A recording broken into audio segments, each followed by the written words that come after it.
بسم اللہ الرحمن الرحیم۔ میں ہوں اسد کھرل اور آپ دیکھ رہے ہیں میرا یوٹیوب چینل۔ ناظرین، جس طرح D G I S P R اور پاکستانی وزیر خارجہ شاہ محمود قریشی نے بھارت کی پاکستان کے اندر دہشت گردانہ جو سرگرمیاں ہیں ان کے حوالے سے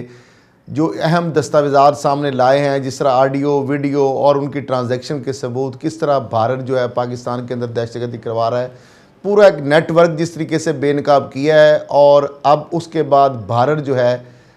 جس طریقے سے اس کا چہرہ پوری دنیا کو دکھایا گیا ہے۔ یہ اس سے پہلے بھی پاکستان کئی مرتبہ یہ چیزیں بتا چکا ہے اور بھارت نے آج تک ان چیزوں کی کبھی بھی تردید نہیں کی، اور الٹا بھارت جو ہے اندھی تردید کر کے پاکستان کے خلاف جھوٹے الزامات جس کے کوئی بیک اینڈ پہ کوئی ثبوت نہیں ہوتے، جس طرح کہ ہمیشہ پاکستان جو ہے اس کی افواج پاکستان اور دفتر خارجہ پاکستانی وزارت خارجہ نے ہمیشہ ثبوتوں کے ساتھ بات کی ہے۔ اب پاکستان میں بھارتی مداخلت کے جس طرح پکے ثبوت ملے ہیں، وہ ثبوت کیا ہیں، اور پاک فوج کا یہ جو بڑا اقدام ہے اور اندرونی بیرونی جو دشمن ہے، اس پہ اب بھارت جو ہے وہ اور اس کے الائز جو ہیں وہ بھی پریشان ہے کہ کس طرح سے بھارتی دہشت گردی کے ثبوت یہ پاکستان کی انٹیلیجنس ادارے افواج پاکستان سامنے لائے، اور سلامتی کونسل اور جو اہم ممالک ہیں ان کے سفیروں کے حوالے بھی وہ ڈوزیر کر دیے گئے ہیں۔ یہ نہ صرف ناقابل تردید ہیں بلکہ اس حوالے سے عالمی برادری جو ہے اس کو بھی اب دیکھنا ہے کہ وہ اس پر کیا ایکشن لیتی ہے، کہ وہ بھارت جو ہمیشہ پاکستان کے اوپر دہشت گردی کا الزام لگاتا ہے، جب اس کے حوالے سے اتنے اہم اور ٹھوس شواہد پوری دنیا کے سامنے رکھے گئے ہیں تو دنیا اس کے اوپر اب کیا ایکشن لیتی ہے۔ ایل او سی پر جس طرح ایک فائرنگ اور بلا اشتعال جو کارروائیوں کا سلسلہ ہے، اس کا مقصد بھی جو ہے وہ بھارتی سازش اور دنیا کی توجہ ہٹانا ہے۔ اب معاملہ یہ ہے کہ جس طرح وزیر خارجہ شاہ محمود قریشی اور پاک فوج کے ترجمان میجر جنرل بابر افتخار نے جس طریقے سے ایک مشترکہ پریس کانفرنس کے اندر انہوں نے بتایا کہ پاکستان میں بھارت کی جانب سے دہشت گردی اور دہشت گردوں کو مالی معاونت کے ثبوت جو ہے وہ جو انہوں نے پیش کیے، اور اس حوالے سے ایک ڈوزیر جو ہے وہ بھی اب جاری کر دیا ہے۔ اس کے اندر کیا چیزیں اہم ہیں، کس طریقے سے یہ آڈیو ویڈیو اور کس طرح خفیہ ایجنسی راہ کے ایجنٹوں کو آڈیو اور ویڈیو پر بھی ان کے ہینڈلر کس طرح گائیڈ کر رہے ہیں، اور کس طرح یہ وہ ناقابل تردید ثبوت ہیں جس میں سے چند ایک ناظرین آپ کے سامنے رکھیں گے۔ اس کے بعد آپ خود ہی فیصلہ کریں گے کہ بھارت جو ہے کس طریقے سے مذموم عزائم کی تکمیل کے لیے پاکستان کے اندر دہشت گردانہ کارروائیوں میں ملوث ہے، اور پوری دنیا کے سامنے پاکستانی نے جو ثبوت رکھے ہیں وہ کس طریقے سے اب بھارت کا جو بھیانک چہرہ ہے وہ کس طرح بے نقاب ہم نے کیا ہے۔ D G I S P R کی جو پریس کانفرنس ہے اور جو ڈوزیئر کے حوالے سے جو چند اہم نکات ہیں اس حوالے سے میں آپ کو بتاتا چلوں۔ انہوں نے کہا کہ پاکستان میں حالیہ جو بد امنی ہے اس میں جو اضافہ ہے یہ بھارت کے تمام اس میں دہشت گرد برانڈز، قوم پرست اور علیحدگی پسندوں سے براہ راست یہ رابطوں کا نتیجہ ہے۔ اس کی موٹیو بیہائنڈ دا انسیڈنٹ اور ٹیررزم کے یہ جس طرح کے واقعات ہوئے ہیں اس کے پیچھے انہوں نے کہا کہ بھارت کا ہاتھ ہے۔ پھر اس کے اندر یہ بتایا گیا کہ جو جماعت حال ہی میں جو علیحدہ ہوئی ہیں اگست 2020 میں جماعت الاحرار اور حزب الاحرار کے یہ جو علیحدہ ہوئے، اور اس کے بعد تحریک طالبان پاکستان کے دوبارہ متحد ہونے کے بعد اب بھارت مسلسل بلوچستان کے جو کاردم جو علیحدگی پسند گروپوں میں جس طرح بی ایل اے ہے، بی ایل ایف ہے اور بی آر اے کے ساتھ ٹی ٹی پی کا ایک کنسورشم جو ہے وہ بنانے کے حوالے سے وہ مصروف عمل ہے۔ D G I S P R نے یہ بھی بتایا کہ 2018 میں بلوچ علیحدگی پسند گروہ جو پہلے ہی براس کے بینر تلے متحدہ ہیں، ہر اس براس 2018 میں یہ جو پہلے ایک تنظیم ان کی بنائی گئی تھی۔ پھر اس کے علاوہ جو بہت ساری اس میں تہلکہ کے جو چیزیں سامنے آئیں، ایک تو یہ بتایا گیا کہ بھارتی خفیہ ایجنسی کے افسر یعنی کرنل راجیش جو افغانستان میں بھارتی سفارت خانے میں ملازم تھے، جنہوں نے دری زبان میں خط لکھا، اور اس خط کے اندر جو ہمارے انٹیلیجنس اداروں کے ہاتھ لگا ہے اس کے اندر انہوں نے بتایا کہ دہشت گرد گروپوں کے کمانڈر کے ساتھ 4 ملاقاتوں کا انہوں نے ذکر بھی وہاں پہ ملتا ہے، اور انہوں نے بتایا کہ ان جو دہشت گرد کمانڈروں کو جو ہدایات جاری کی گئی، جو ان کو ٹاسک دیا گیا وہ یہ تھا کہ پاکستان کے جو میٹروپولیٹن جو یعنی بڑے شہر ہیں کراچی، لاہور اور جو ہے پشاور میں نومبر اور دسمبر 2020 میں ان کو ٹاسک دیا گیا کہ دہشت گردی کی کارروائیاں یہاں پہ کی جائیں۔ اچھا، یہ بھی اس میں بتایا گیا کہ بھارتی ایجنسی جو ہیں انہوں نے یہ بھی ایک پلان بنایا، بھیانک سازش جو ہے اس کا بھی پتہ چلا کہ داعش جو ہے اس کو پاکستان کے ساتھ جوڑ دیا جائے، اور اس حوالے سے باقاعدہ 30 بھارتی داعش کے جو عسکریت پسند ہیں ان کو پاکستان افغانستان کی سرحد جو ہے اس کے ساتھ باقاعدہ جو کیمپس ہیں ان میں منتقل کرنے کے حوالے سے بھی پاکستانی اداروں کے پاس یہ خبر پہنچی۔ پھر اس میں یہ بھی بتایا گیا تو جو بھارت کے 2 انٹیلیجنس جو آپریٹو ہیں ان کی جانب سے یہ معاملہ کیا گیا، اور ان عسکریت پسندوں کو داعش کمانڈر شیخ عبد الرحیم عرف عبد الرحمن مسلم ان کا جو 2 ممالک کے ان کے حوالے کیا گیا۔ اچھا، اب معاملہ یہ ہے کہ یہ معاملہ یہاں پہ ختم نہیں ہو جاتا، یہ باقاعدہ پوری طرح جو انڈین انٹیلیجنس جو رہا ہے اور دیگر اس کی جو الائز جو ایجنسیز ہیں اور ملک دشمن جو قوتیں ہیں کس طریقے سے مل کر پاکستان کے امن کو سبوتاژ کرنے کے لیے، دہشت گردی پھیلانے کے لیے، پاکستان کو عدم استحکام سے دوچار کرنے کے لیے یہ جو بھیانک کھیل کھیل رہی ہیں، اس حوالے سے بھی ہمارے انٹیلیجنس اداروں کے پاس بہت سارے اہم شواہد لگے ہیں۔ اچھا، اس میں یہ بھی بتایا گیا کہ بھارتی سفارتکار باقاعدگی سے مختلف جو دہشت گرد سرگرمیوں کی نگرانی کر رہے ہیں، ان میں سے ایک افغانستان کے لیے بھارتی سفیر اور جلال آباد میں بھارتی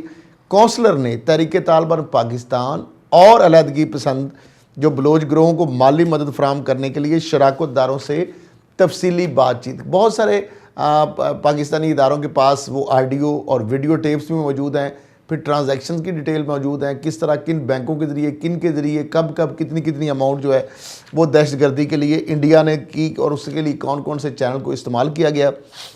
بھارتی ایجنسیز جو راہ ہے ملک میں اپنے فرنٹ مین کو مالی معاونت فراہم کر رہی ہے، اس حوالے سے بھی پاکستانی اداروں نے سامنے ثبوت رکھے اور 2 ٹرانزیکشن کی ہیں، جس میں سے ایک خیبر پختونخوا میں دہشت گردی کو فروغ دینے کے لیے تھی، اور یہ دونوں ٹرانزیکشن بھارتی بینک سے کی گئیں، یعنی $28,000 پنجاب بینک انڈیا سے منتقل کیے گئے، اس کے علاوہ $55,851 جو ہیں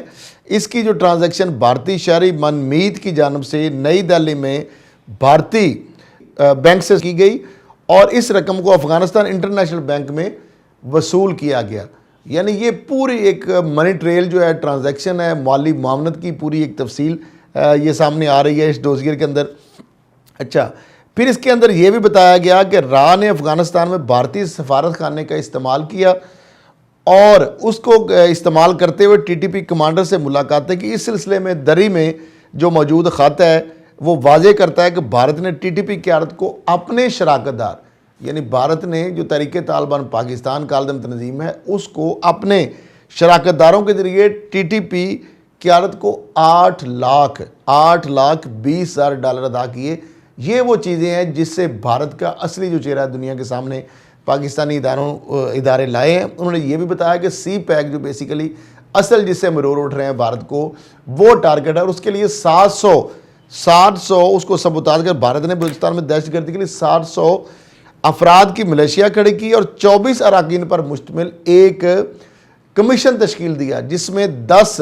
را آپریٹو بھی شامل تھے اور $60 کروڑ اس فورس کے لیے مختص کیے گئے۔ اوورال اگر بات کی جائے تو 80 ارب سے زائد جو ہے بھارت پاکستان کے خلاف دہشت گردی کے لیے وہ رقم جو ہے وہ مختص کر چکا ہے۔ اس کے ساتھ ساتھ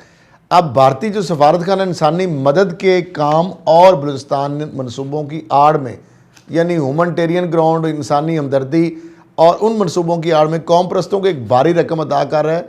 اب ہمارے انٹیلیجنس اداروں کے پاس اس حوالے سے بھی ٹھوس شواہد موجود ہے، اور انہوں نے ایک ٹرانزیکشن کا حوالہ بھی دیا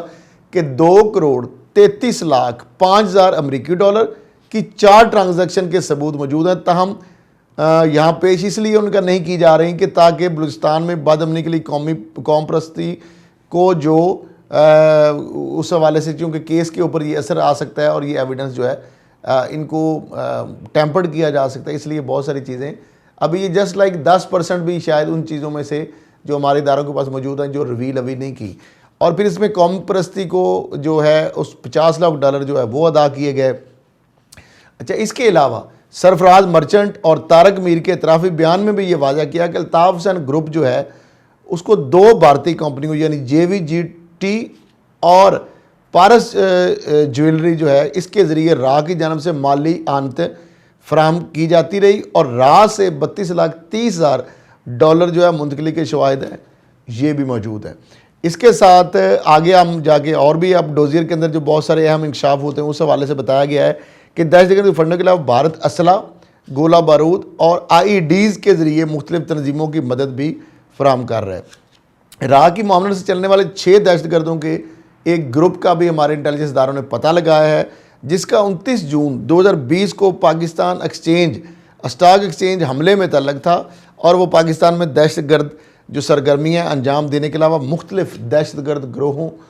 کو باقاعدہ خودکش جیکٹس بھی فراہم کرنے میں ملوث ہے۔ اچھا، اس کے ساتھ ساتھ 2 را کے جو فرنٹ مین ہیں عبد الواحد اور عبد القادر سمیت 4 دہشت گرد جو افغان شہری ہیں ان کو بھی بے نقاب کیا گیا اور یہ نیٹ ورک علماء، پولیس حکام اور معروف شخصیات کے قتل میں بھی ملوث ہے، جبکہ را کی جانب سے دہشت گردی سرگرمیوں کے لیے جو بھارتی رقم ادا کی گئی جس میں خودکشی کے لیے 1 کروڑ پاکستانی روپے، وی بانڈ کے لیے 1 کروڑ پاکستان روپے، IEDs کے لیے 10 لاکھ اور ٹارگٹ کلک کے لیے 10 لاکھ روپے شامل ہیں۔ یہ باقاعدہ بھارت کی جانب سے دہشت گردوں کو مختلف کارروائی کے لیے باقاعدہ جو رقم دی گئی تھی اس کے حوالے سے باقاعدہ ریٹ فکس کیے ہوئے تھے انہوں نے۔ اچھا، اب یہ بھی بتایا سامنے چیزیں آئی ہیں کہ بڑے پیمانے پر خودکش جیکٹ، IEDs، دھماکہ خیز مواد، ہتھیار اور گولہ بارود جو ہے قبضے میں لیے گئے وہ بھی بھارت کی جانب سے اپنے جو ہینڈلر ہیں، ایجنٹس ہیں ان کو فراہم کیے گئے تھے۔ اچھا، اب بھارت جو ہے اس کی جو ایجنسی را ہے TTP کمانڈر کو ہتھیاروں، گولہ بارود، IEDs کی فراہم کرنے کے حوالے سے جو ثبوت ہم نے سامنے رکھے ہیں اس حوالے سے بھی بھارت اس کی ابھی کوئی تردید اس کے پاس یا کچھ کہنے کی اس کے پاس کچھ نہیں ہے۔ اچھا، را کے ایجنٹ نے خیبر پختونخوا میں پھر اس کے بعد قبائلیوں کو اس پہ اکسانے میں مصروف پائے کہ وہ تربیت کے لیے فنڈز جو فائٹر کو افغانستان بھیجیں۔ اس سلسلے میں دری میں موجود خط واضح کرتا ہے کہ را کے سہولتکار نے اپنے دورے کے دوران وزیرستان کے سرحدی علاقوں میں IEDs اور ہتھیار فراہم کیے۔ یہ وہ جو خطوط ہیں جو ان کے بھارت کے جو نیٹ ورک کے لوگ کچھ پکڑے گئے اور ان سے کچھ جو چیزیں برآمد ہوئی اس میں وہ خط بھی دری زبان میں جو لکھے گئے تھے وہ بھی شامل تھے۔ اچھا، اس کے مطابق الطاف حسین گروپ کو بھی ہتھیار، گولہ بارود فراہم کر رہا ہے اور ایک موقع پر الطاف حسین گروپ کو 6,20,000 مالیت کے ہتھیار فراہم کی۔ اس سلسلے میں اجمل پہاڑی کا اعترافی بیان جو ہے وہ بھی موجود ہے، ریکارڈ پہ ہے۔ اچھا، پھر اس کے بعد جو بھارت کی جانب سے دہشت گردوں کی جو تربیت ہے اس حوالے سے بھی ہمارے اداروں کے پاس بہت سارے ایسے شواہدات لگے ہیں جس میں ایسے کثیر مقصدی بیس کیمپس کی موجودگی کے ثبوت ہیں جنہیں بھارت کی جانب سے پاکستان میں دہشت گردی کے لیے اور دہشت گردی اس کی سرگرمیوں کے لیے پناہ گاہیں اور انہیں لانچ کرنے کے لیے استعمال کیا جا رہا ہے۔ بھارتی خفیہ ایجنسی اس طرح کے 87 دہشت گرد گروپس چلا رہی ہے یہ جو پاکستان کے اندر دہشت گردی جو ہے کرنے کے حوالے سے، جس میں سے 66 افغانستان میں موجود ہے جبکہ 21 بھارت میں ہیں۔ سابق بھارتی سفارتکار اور ایک بھارتی فوجی جنرل نے افغانستان میں حاجی گگ کے علاقے میں بلوچ عسکریت پسند تربیت گروپ کا دورہ کیا اور اس سلسلے میں دری میں موجود خط میں لکھا گیا کیمپ میں 150 عسکریت پسند جو ہے موجود تھے، یعنی 150 جو دہشت گرد تھے وہ موجود تھے، اور انہوں نے بتایا کہ ایک اور واقعے میں بھارت نے بلوچستان کے علیحدگی پسندوں کے لیے جو سرحد لیوا کندھار کے علاقے میں کیمپ قائم کرنے کے لیے 3 کروڑ ڈالر دیے۔ دری میں موجود خط بتاتا ہے کہ را ہتھیاروں اور گولہ بارود کی فراہمی کے لیے ذمہ دار ہے اور اس سلسلے میں 4 ہیلی کاپٹر جو ہیں باقاعدہ اس کو اس سارے معاملے میں استعمال کیا گیا۔ اس حوالے سے بھی پاکستانی اداروں کے پاس شواہد موجود ہیں۔ اب اجمل پہاڑی نے اعتراف کیا کہ بھارت نے شمال مشرقی بھارت میں دیرہ دھن اور ہریانہ میں الطاف حسین گروپ کے عسکریت پسندوں کے لیے 4 تربیتی جو کیمپ قائم کیے، جبکہ تربیتی دورانیہ جو تھا 15 دن سے 4 ماہ تک تھا۔ ساتھ ہی یہ بھی تصدیق ہوئی کہ 40 الطاف حسین گروپ کے دہشت گردوں نے بھارت میں تربیت حاصل کی جنہوں نے نئی دہلی تک سفر کے لیے تیسرے ملک کا استعمال کیا۔ اب دہشت گردی کے جو واقعات ہیں جس کے اندر بھارت ڈائریکٹ اور انڈائریکٹ وابستہ ہے اور اس حوالے سے ہمارے پاس ثبوت موجود ہیں، اس حوالے سے اگر ہم روشنی ڈالیں تو اس کے حوالے سے جو ابھی تک ثبوت ملے ہیں، BLA اور BLF نے 11 مئی 19 کو گوادر میں PC ہوٹل پر حملہ کیا، جس میں 4 دہشت گرد جو ہے وہ ہلاک ہوئے، جبکہ 5 بے گناہ شہری جان سے گئے۔ راہ افسر انور راگ سنگھ نے اس حملے کی منصوبہ بندی کی، جبکہ $5 لاکھ جو ہے وہ راہ کی جانب سے حملے کے لیے فراہم کی گئے۔ ترجمان کا کہنا تھا کہ حملہ آور جو حمل نواز ہے اس نے افغان فون نمبر باقاعدہ نمبر بھی دیا گیا ہے 009379408791 کا استعمال کیا، اور وہ حملے کے دوران بھارتی فون نمبر پھر 009379408791 سے رابطے میں تھا۔ ان کا کہنا تھا کہ حملے کا ماسٹر مائنڈ ڈاکٹر علا نظر اور اسلم اچھو تھے، اور ان دونوں نے جعلی افغان پاسپورٹ پر بھارت کا سفر کیا۔ یہی نہیں بلکہ اسلم اچھو بھارتی اسپتال میں داخل ہے، جبکہ اس نے عبدالحمید کے کور نام کے ساتھ جو ہے وہ سفر کیا۔ اس کے علاوہ اس کے پاس پاسپورٹ پر بھارت کی جانب سے ڈبل انٹری ویزا سٹیمپ بھی موجود ہے۔ اب معاملہ یہ ہے کہ ڈاکٹر علا نظر جو ہے اس نے کور نام حاجی نبی کے تحت جعلی دستاویزات کے ذریعے بھارت کا سفر کیا، اور وہ راہ اور بلوچ علیحدگی پسند گروپوں کے درمیان مرکزی ہیلپ لائن کا کام کرتا۔ اس سلسلے میں اس کی راہ جو ہینڈلرز کے ساتھ 17 آڈیو ٹیپس کلپس جو ہیں اس کے راہ سے تعلق کو ثابت کرتی ہیں۔ اسی طرح وہ بھارتی خفیہ ایجنسی کے ایک افسر سے ہدایت لیتا تھا۔ یہ وہ چیزیں ہیں جو باقاعدہ ہمارے اداروں کے پاس ثبوت کے طور پر موجود ہیں۔ اچھا، 26 اکتوبر 2017 کو پشاور میں زرعی یونیورسٹی پر حملے کی تحقیقات میں APS جو حملے کا ماسٹر مائنڈ جو ہے راہ نے یونیورسٹی پر حملے کے لیے 3 سہولت کاروں کو استعمال کیا، جس میں ملک فریدون بھی شامل ہے جو APS حملے کی منصوبہ بندی میں ملوث تھا۔ ملک فریدون APS حملے کے فوری بعد جشن منانے کے لیے جلال آباد میں بھارتی قونصل خانے چلا گیا تھا۔ اچھا، اب DG ISPR نے جو بتایا کہ 2017 میں طبی علاج کے لیے بھارت کا بھی دورہ کیا، جہاں یہ پرائمس ہاسپٹل میں داخل رہا۔ اس کا نام مریضوں کی فہرست میں ہونا ہسپتال کے اٹینڈنٹ اور راہ ہینڈلر امرجیت سنگھ کے ساتھ تصاویر اس کے راہ سے تعلق کو ظاہر کرتے ہیں۔ اچھا، اس کے ساتھ ساتھ زرعی یونیورسٹی کے حملہ آوروں نے حملے کے دوران مختلف افغان نمبروں کے ساتھ رابطہ رکھا اور براہ راست ویڈیو اپنے ہینڈل کو پہنچاتے رہے، جنہیں افغان IP ایڈریس سے اپلوڈ کیا گیا۔ اب الطاف حسین کے ساتھ راہ کے سربراہ جو اجیت چترویدی جو ہے اور وکرم سوتھے کے ساتھ ملاقاتوں کی سرفراز مرچنٹ اور محمد انور نے اپنے بیانات میں تصدیق کی، جبکہ حال ہی میں سیکورٹی فورسز نے کراچی میں راہ سے منسلک سلیپر سیل بھی پکڑا، جس کے ساتھ ہی گینگ کے 13 افراد کو پکڑا گیا اور انہیں انسداد دہشت گردی کی عدالت میں پیش کیا، جہاں اس نیٹ ورک کو چلانے والا مرکزی ملزم محمود صدیقی مفرور اور بھارت میں رہائش پذیر۔ اس سلسلے میں 2 JITs جو ہے بنائی گئی ہیں اور تحقیقات جاری ہیں۔ اب معاملہ یہ ہے کہ یہ وہ چیزیں ہیں جو کہ باقاعدہ ڈوزیئر ہے، اس کے میں چند نکات آپ کو مزید پڑھ کے سنا رہا ہوں۔ اچھا، اب 11 مئی 2020 میں پشاور پولیس IEDs حملے کا نشانہ بنایا، جس کے نتیجے میں 2 پولیس اہلکار اور 3 دیگر افراد زخمی ہوئے۔ یہ حملہ راہ کے 2 فرنٹ مین نور محمد اور ذبی اللہ کی جانب سے جو ہے اس کی منصوبہ بندی کی گئی، جو جلال آباد میں بھارتی سفارت خانے سے آپریٹ کرتے ہوئے پائے گئے۔ اچھا، اب نیٹ ورک جو پکڑنے کے کچھ اہم مقامات پر مستقل ہونے والے حملوں کی منصوبہ بندی کو روکا گیا۔ ساتھ ان کا کہنا تھا کہ جون 2020 میں جلال آباد میں بھارتی قونصل خانے کے ملازم 3 جو راہ جو فرنٹ مین حاجی حبیب اللہ، حاجی عزیز اللہ اور حاجی بیدار نے 6 جماعت الہلال کے دہشت گردوں اور 3 پاکستانی اور 3 افغان شہریوں کو ٹاسک دیا کہ وہ پاکستان میں اہم شخصیات کے ٹارگٹ کلنگ کریں۔ مذکورہ نیٹ ورک ماضی میں پشاور میں مختلف ٹارگٹ کلنگ میں ملوث تھا۔ اس کے ساتھ اس کا 2016 میں مردان جوڈیشل کمپلیکس پر خودکش حملے میں بھی تعلق تھا۔ اب رواں سال اگر 14 اگست کو پاکستانی انٹیلیجنسز نے بھارت کی جانب سے جو بڑے دہشت گرد منصوبے کو ناکام بنایا، اس حوالے سے بھی کابل سے آپریٹ کرنے والا بھارتی خفیہ ایجنسی کا افسر میجر فرمین داس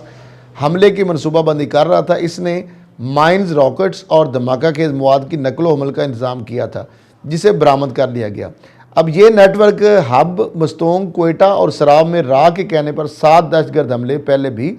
کر چکا تھا۔ دوسری جانب جو گلگت بلتستان جو ہے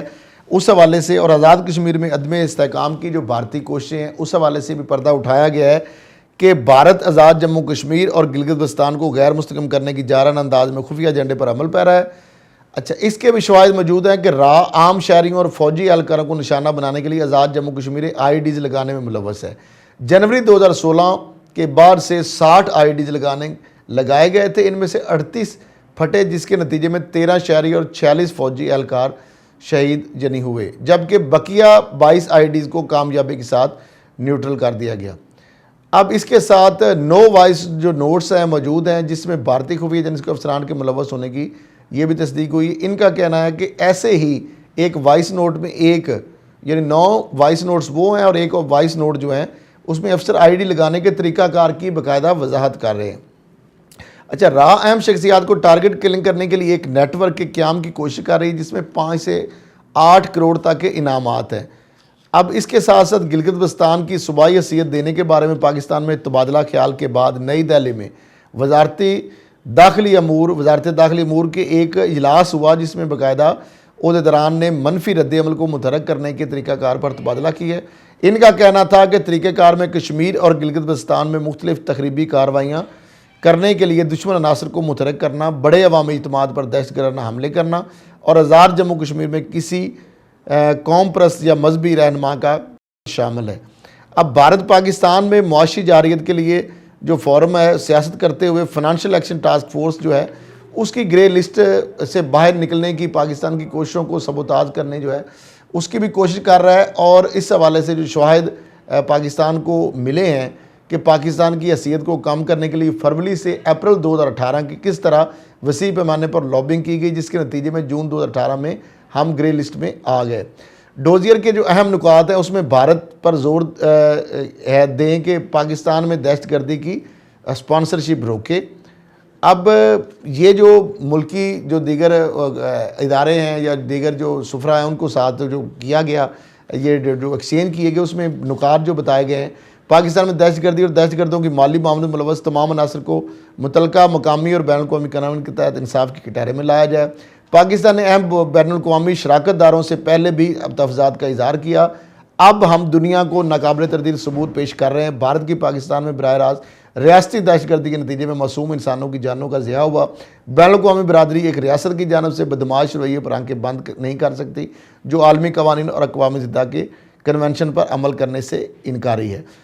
اچھا، اب پاکستان نے اس میں یہ بھی واضح کیا کہ بھارتی ریاستی دہشت گردی کو اسپانسر کر رہی ہے، جو اس رویے کی مستقل نمائش کر رہا ہے۔ اگر دنیا پاکستان اور خطے کو غیر مستحکم کرنے کے لیے بھارتی ایجنڈے کو سنجیدگی سے نہیں لے گی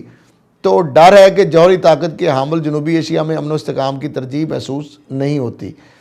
ہمارے قوانین کو نافذ کرنے والے ادارے اور سیکورٹی ادارے جو ہے دہشت گردی کے خلاف جنگ لڑ چکے ہیں اور اس میں فتح حاصل کر چکے ہیں۔ ہم چاہتے ہیں کہ اپنا دفاع کیسے کرنا ہے جانتے ہیں، اور بھارت کی پاکستان میں دہشت گردی کو فروغ دے کر پاکستان کو عدم استحکام شکار کرنے کی اجازت کبھی نہیں دی جائے گی۔ بھارت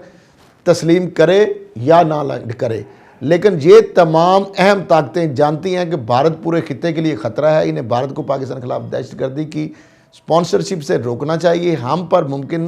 ہر ممکن طریقے سے اپنے دفاع کا پاکستان نے کہا کہ ہم حق محفوظ رکھتے ہیں۔ اب پاکستان کے اداروں نے یہ پوری دنیا کے سامنے یہ سارا مدعا رکھ دیا ہے۔ اس میں بہت ساری شواہد جو ہے بیان کیے گئے، کس طرح بھارت پاکستان کے اندر دہشت گردی ملوث ہے، کس طرح دیگر جو ممالک ہیں ان کی سرزمین کو استعمال کر رہا ہے، کس طرح ہمارے ملک کے اندر سے لوگوں کو پیسے دے رہا ہے، ان کو اسلحہ دے رہا ہے، گولہ بارود دے رہا ہے، آئی ڈیز لگا رہا ہے، اور پاکستان کے اندر دہشت گردی کر کے پاکستان کے خلاف جو سازشوں میں مصروف عمل ہے۔ تو امید ہے کہ دنیا کے جو ممالک ہیں ان کو یہ بھارت کا اصل چہرہ ان کے سامنے آ گیا ہوگا۔ اسی کے ساتھ اللہ حافظ۔